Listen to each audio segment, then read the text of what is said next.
All right, guys, we're here today to show you the unboxing and setup of the Boar Blanket. Now, there are a few items that you will need before you get started. One of those will be a hammer, a T-post driver, and 8 T-posts. And depending on how hard or soft your ground is in your area, you will need at least 5-foot minimum post sticking out of the ground. So keep that in mind come T-post driving time. So let's show you what's included in the box when it shows up at your door. You will have 8 cam straps. You'll have 8 T-post sleeves. It will come with 8 ground anchors, carabiners for your cap, a measuring strap, and a seam. We have the inner cable system and a drive rod for your anchors. And of course, the Boar Blanket. All right, guys, to start off with, we're going to find the center point of the trap. By doing so, we're going to take our measuring strap, our drive rod, and our hammer. We're going to use these parts. Put it to the loop on the measuring strap, and let's drive it down.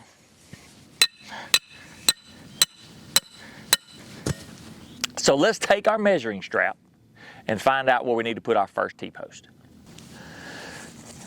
As you can see right here on the measuring strap, it has some white stitching, and that will be your placement for your first T-post. All right, as you can see, the T-post is ready to set where the stitching is. Now, it doesn't matter which way the ribs point as you're driving the T-post, but my personal preference is ribs to the outside. All right, to give you a good tip on how to find that 5 feet that you need for your T-post elevation, a good tip would be to already find out where 5 feet is on your body. That way, when you're driving the T-post, you can kind of figure out where the top of that T-post is as you're driving. Also, while you're driving the T-post, remember to drive with a slight angle outward. Right on the money. Now, you're probably wondering how we're going to set the rest of the T-post and where. We're going to make it real simple with the measuring strap. Take the end of the strap with the hook, clip it onto the bottom of the T-post you just drove, follow it out, and remember, the stitching on the strap, X marks the spot, you're ready to drive another T-post right here.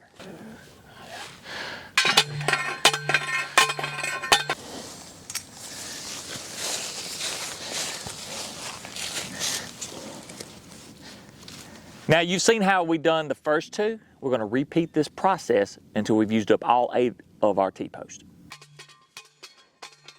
Also, one tip to keep up with is when you're pulling this strap out, make sure that it's not hung up on anything that's going to be inside the trap that would get your measurement off.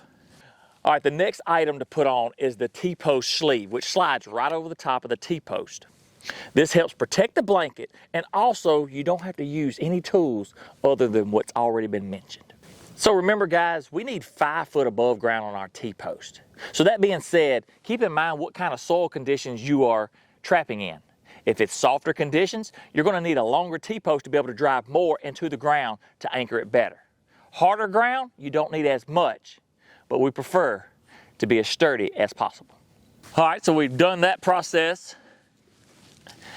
So we're going to pull up our ground rod driver, and we're done with our measuring strap. All right, if we get ready to pull our Boar Blanket out, you want to find where the top and bottom corners are joined together here as we get ready to pull it all the way out.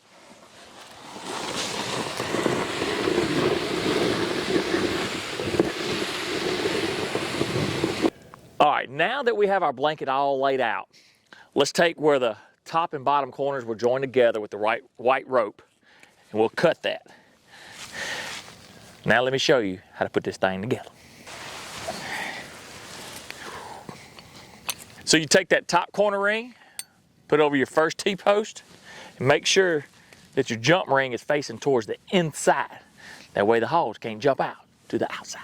So now we can go from here and go to every T-post and put the top ring over each one.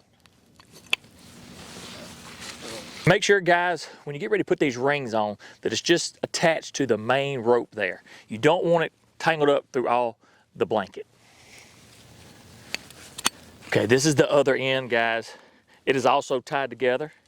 We just want to take it, cut that white rope.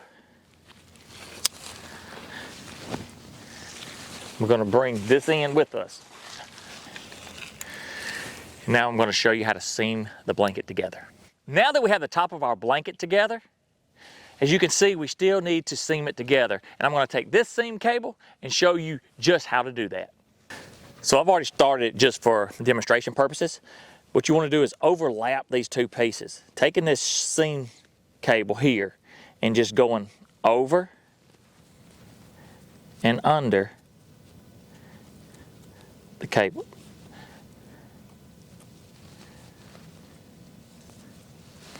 We'll pull it together here, and we're just weaving it every couple sections there.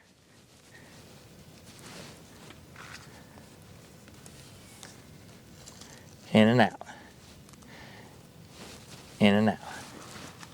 This Boar blanket is double walled here for extra protection, and we weaved all the way down to the bottom of that section, but you want to keep weaving all the way down to the bottom of the blanket.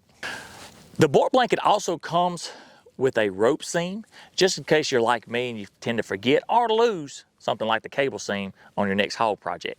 And if you're not using the rope seam, you can just tuck it under and tie it on the outside. So you remember the 4 carabiners that we had in the box? We're just going to take those, and where the cap is at the top, we start pulling those together.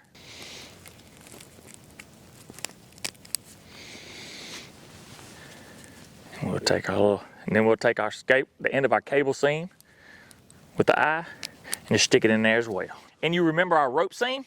Well, I told you we just throw it on the outside and get it out of the way. It doesn't have to be real pretty, just out of the way. Now, let's get some ground anchors in the ground. So now that we're approximately 2 good steps away from the T-post, in line I should say, we want to take our anchor, and it fits into the groove on our ground rod driver. Right there. And drive it into the ground. All right, we got the anchor drove into the ground.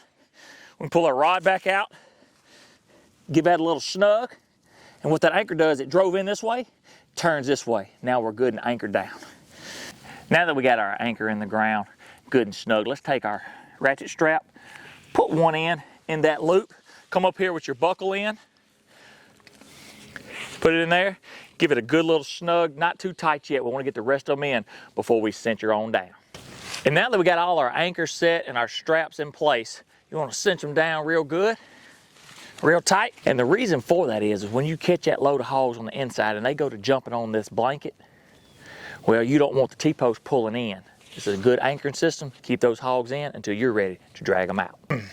One thing that sets this trap apart from others is the ability to tighten up the center ring, the lower ring, and the jump ring. And what that means is you don't need those inner ground or inner trap anchors. Now that the trap is set, we want to hook up our inner cable system to keep tension on the blanket.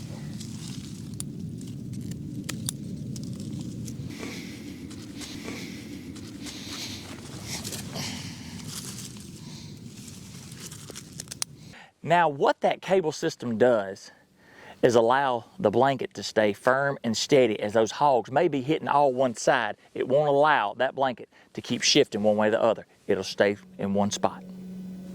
So a couple of features of the Boar blanket are, it's double layered, it's a knotted net, comes pre-tampered, keeps it off the T-post from that extra rub, wear and tear, and for a neater, better design. So now your Boar blanket is ready to catch pigs.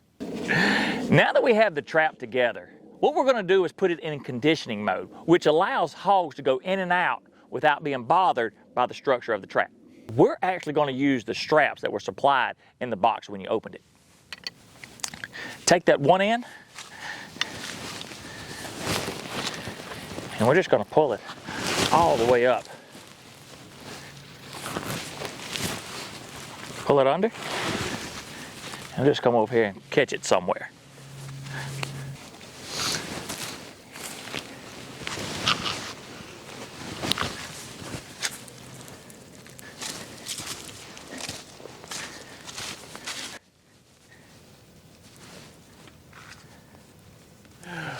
right, guys, you have seen us set up the Boar Blanket right out there in near perfect conditions out in the field. But look at the versatility of this trap right here in the woods. Now, a couple of tips to remember. Try to keep it around that 5-foot mark as far as the height wise. But remember that inner rope that we had?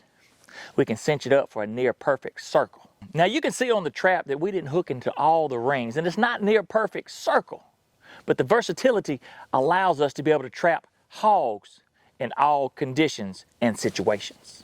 Now that you've seen that we set it up in 2 different situations, I hope that it helps you to go out there and catch every pig on your property. But if you have any problems, give us a call at the number below.